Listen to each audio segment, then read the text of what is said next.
The teachings of Jesus expose something very dark about our hearts as it pertains to sin. In Matthew 5, during the Sermon on the Mount, Jesus says something shocking. Jesus is preaching to a large crowd, teaching about many familiar things, such as the religious rules and commands of the time. Jesus takes familiar commands like do not murder or do not commit adultery and pushes them deeper. He says sin isn't just about what you do with your hands, but what's happening in your heart. Anger, lust, and hidden thoughts matter to God because they reveal something broken inside of us. Jesus is showing us that sin isn't just something external behavior. It's an internal condition. The truth Jesus gave them must have felt upside down to them.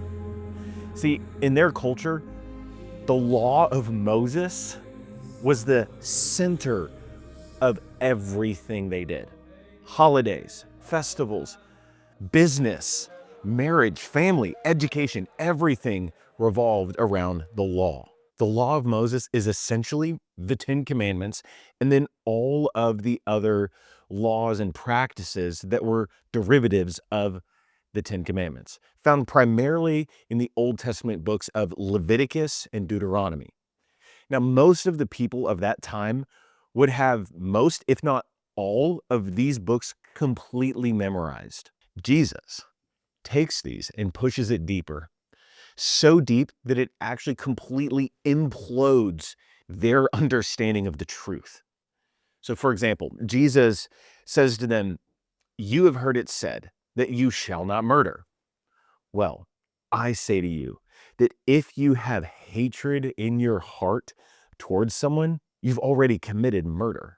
He then does this with multiple real-life behaviors, specifically dealing with anger, lust, divorce, making oaths, retaliation, and how we deal with our enemies. All of these had very specific teachings based on the law that were essentially, do not do this sin thing because you're justified with this behavior over here. Jesus redirects that teaching and shows us that before the action can even take place, the heart is already producing sin. Mark 7, specifically 14 through 23. Sin is a spiritual matter first. Your body does not make you a sinner. Your heart does. So here's the scene in Mark 7, 1 through 5. Now, when the Pharisees gathered to him with some of the scribes who had come from Jerusalem, they saw that some of his disciples ate with hands that were defiled, that is, unwashed. For the Pharisees and all the Jews do not eat unless they wash their hands properly, holding to the tradition of the elders. And when they come from the marketplace, they do not eat unless they wash. And there are many other traditions that they observe, such as the washing of cups and pots and copper vessels and dining couches. And the Pharisees and the scribes asked him, "Why do your disciples not walk according to the tradition of the elders, but eat with defiled hands?" And he said to them, "Well, did Isaiah prophesy of you hypocrites?" Essentially, the teaching of the Pharisees was that if you ate food or drank from a cup without washing your hands or that thing in a specific way, this made you a sinner. Well, when they approached Jesus, he did not hesitate to correct them and right then and there correct this wrong teaching in front of everyone.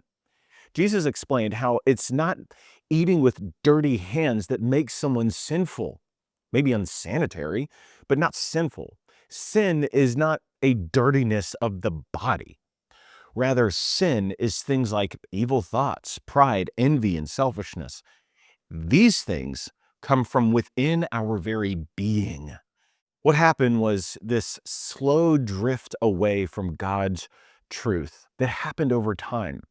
In verse 8, Jesus exposed they had left the commandments of God and now teach nothing more than the traditions of man as God's truth, to bastardize the spiritual need for cleansing that only Jesus can provide with a cheap version that's sold as something physical that we can control.